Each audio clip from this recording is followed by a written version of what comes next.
মন দিয়ে গল্পটা শুনবেন, ঠিক আছে? অনেক বছর আগে একটা গ্রামে একজন ধনী ব্যবসায়ী ছিল। কে ছিলেন?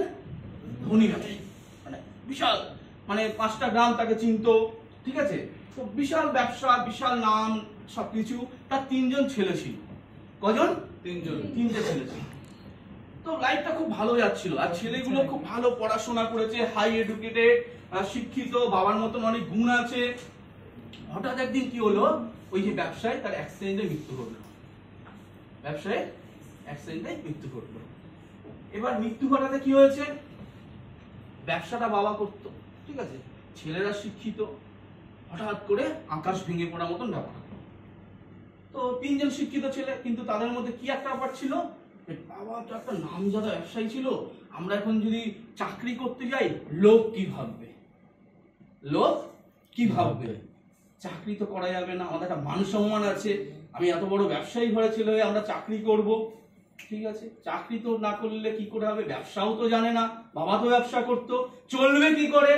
তখন বলে যে বাবা যে অ্যাসেট গুলো করেছিল সেগুলো বেচে বেচে আমরা চালাবো। চলছে, আজকে এটা বিক্রি করছে, কালকে ওটা বিক্রি করছে, পরশু এটা বিক্রি করছে, করতে করতে করতে করতে একটা সময় কি আসে, ব্যাড সিচুয়েশন, খাবার পর্যন্ত আসছে না, খাবার পয়সা তো নেই। তো হঠাৎ করে কি হয়েছে, ওই সময় তাদের এক দূর সম্পর্কের আত্মীয় তার বাড়িতে আসে।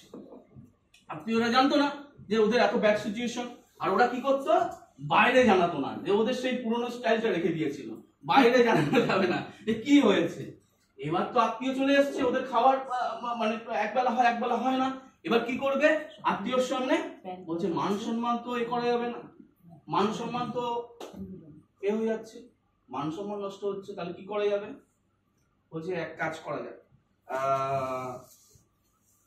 আমরা আত্মীয় তো বোঝানো যাবে না, আমরা 3জন আছি, একবেলা না খাবো, খাইয়ে দেবো, ঠিক আছে, মান সম্মানকে নষ্ট করা যাবে না, এ হচ্ছে বোঝানো যাবে না। বলে ঠিক আছে। তো এবার কি হচ্ছে, খাবার দিয়েছে, যেরকম আপ্যায়ন করা, ভালো মন্দ খাবার দিয়েছে। যাওয়ার পর কি হয়, বাড়িতে থাকলে তো আত্মীয় থাকলে কি হয়, সবাই মিলে বসে খাওয়া হয়। তো এবার বড় ছেলে, ওদের তো প্ল্যানিং হয়ে গেছে যে আমরা খাওয়াবো না, ওনাকে খাওয়া। এবার বড় ছেলে বলছে আজকে না আমার খুব পেটে ব্যথা, আজকে আমি খাবো না। আরেকজন ছেলে সে বলছে আজকে আমার বাইরে ইনভাইট আছে, আমাকে যেতে হবে। এবার পড়েছে কেস, ছোট ছেলে, একজন না খেলে তো আবার খারাপ দেখাবে, এবার ছোট ছেলেকে বসিয়েছে, সে আবার নম নম শুরু করেছে, না না আমি এত খাবো না, এই খাবো না, সব খাবার তুলে তুলে একটুখানি খেয়েছে। তো যিনি আত্মীয়, তিনি প্রথমে মানে দুপুরের খাবার অতটা রিয়াক্ট করেনি, হতে পারে হয়তো কোনো কারণে উনি খেয়েছে, উনি সেদিনকে রয়ে গেছে। আবার রাত্রিবেলা একই কাহানি, ডাল মে কুছ কালা হে, কি ব্যাপারটা, নিশ্চয়ই ওদের কোনো প্রবলেম হয়েছে, ওরা কোনোভাবে যেটা দেখাচ্ছে সেটা কিন্তু বাস্তবে ওরা নয়, বাস্তবে ওরা নয়, ব্যাপারটা দেখতে হবে। এবার উনি ঘুমাতে যান, ঘুমাতে যাওয়ার সময় ঘুমের ভান করে, তো ওনাদের কথাবার্তা শুনতে পারে। এবার ওনাদের চলছিল কিভাবে, ওনাদের বাড়িতে একটা আমলকি গাছ ছিল, ঠিক আছে, আর ওই আমলকি গাছে ওই রাত্রিবেলা করে এক ছেলে উপরে উঠে আমলকি পারতো, আরেক ছেলে ঝুড়িতে ভরতো, আর আরেক ছেলে ঘরে নিয়ে আসতো। তাও আর কি একজন ব্যবসায়ীর সঙ্গে কন্ট্যাক্ট ছিল, সে রাত্রির অন্ধকারে এসে তার কাছ থেকে কিনে নিয়ে চলে যাবে, ঠিক আছে। এবার একই ঘটনা, এবার উনি দেখছে যে একজন আমলকি পাচ্ছে, একজন নিচ্ছে, আরেকজন রাত্রিবেলা এসছে, এসে সে ব্যবসায়ী আবার খুব মানে কি বলবো দাপড়, সে তো জানে যে এবারটা বাইরে গিয়ে বিক্রি করবে না, আমি যা দাম দেবো সেটাই নেবে, কি প্রেস্টিজ রক্ষায়। এবার দেখছি যে ওনার কাছে বিক্রি করেছে।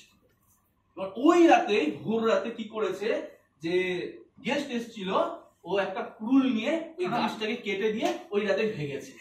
পরের দিন সকালে ওই মা, ওই 3 ছেলে ওর গোষ্ঠী উদ্ধার করে নিয়েছে, গাল মন্দ করে সর্বনাশ করে দিয়ে চলে গেল। এবার চলবে কি করে, 1-2 দিন তো মাথা খারাপ, তখন বলছে আর তো কিছু করার নেই, কাজে বেরোতে হবে। তো 3 ছেলে ভালো এডুকেটেড, তারা বেরোয় এবং তারা একটা 3জনই ভালো সার্ভিস পেয়ে যায়।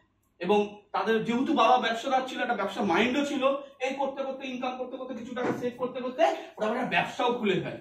তাতে দেখা যায় কিছু দিন, কিছু সময় পরে আবার আগের মতন অবস্থায় ফিরে আসে।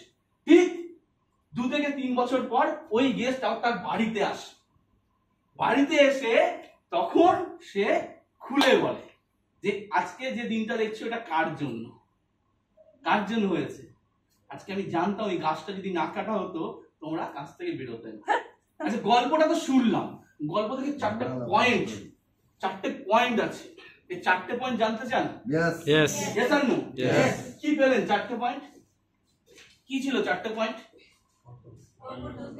নাম্বার 1 পয়েন্ট, মানুষ কি বলবে?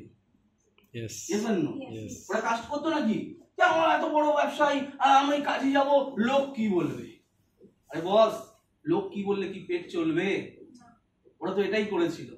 যখনই লোক কি বললো, লোক ভাড়বে যাক, তখন কিন্তু সে কাজে বেরিয়ে আবার নিজের জায়গা সে তৈরি করতে পারলো। Yes or no? Yes. লোকের কথা শুনলে ওই আমলকি বিক্রি করে একবেলা খেত, একবেলা চলতো।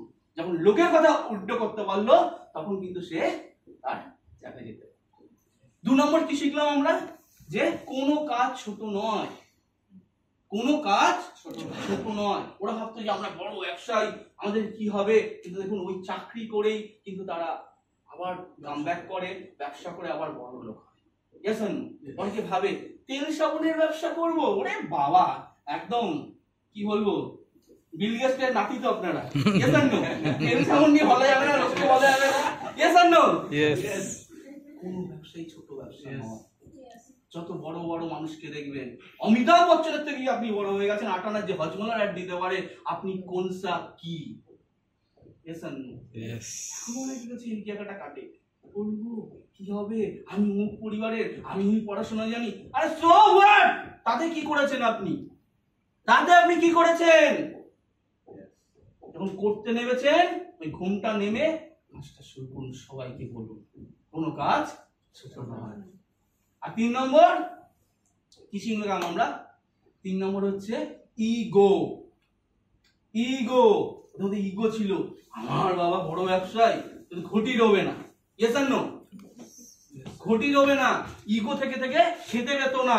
আর যখন ওই ইগোটা গেল যে না করতে হবে, এইভাবে চলা যাবে না, তবেই কিন্তু সে কি হলো, নিজের পারফরম্যান্সে ফিরে আসলো। আমাদের মধ্যে কি থাকে? ইগো। ও বাবা, আমি এই, আমি সেই। আরে স্যার, আপনি কি ছিলেন ওটা দিয়ে লাভ নেই, আপনি যদি কিছু থাকতেনই তাহলে এই ঘরে থাকতেন না। শুনতে খারাপ লাগলে এটাই বাস্তব।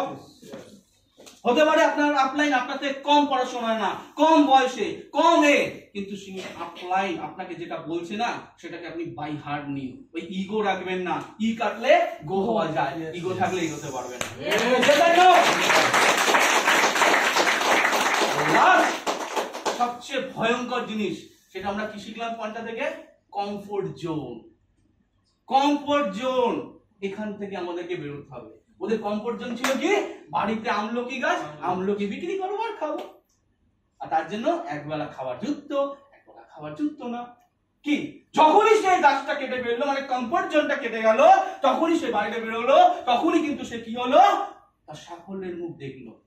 তাহলে আমরা এখানে এসে অনেকে ভেবে ফেলি এটাই কমফোর্ট, যা হচ্ছে ফেস্টিভ্যালে 1000 টাকা তো আসছে রে ভাই, মোবাইলের রিচার্জটা তো হচ্ছে, ইন্টারনেটের রিচার্জটা তো হচ্ছে, ওটা আপনি কমফোর্ট জোনে ঢুকে গেছেন। ওই ফেস্টিভ্যাল 1000 টাকা 10,000 টাকার জন্য আসেননি, আপনি লাখপতি কোটিপতি হতে এসেছেন। আপনি আপনার কমফোর্ট জোন থেকে বেরান, আপনি 100% সাফল্য করতে পারবেন।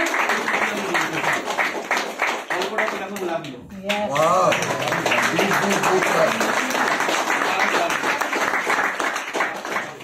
গল্পটা সারা জীবন মনে রাখবে।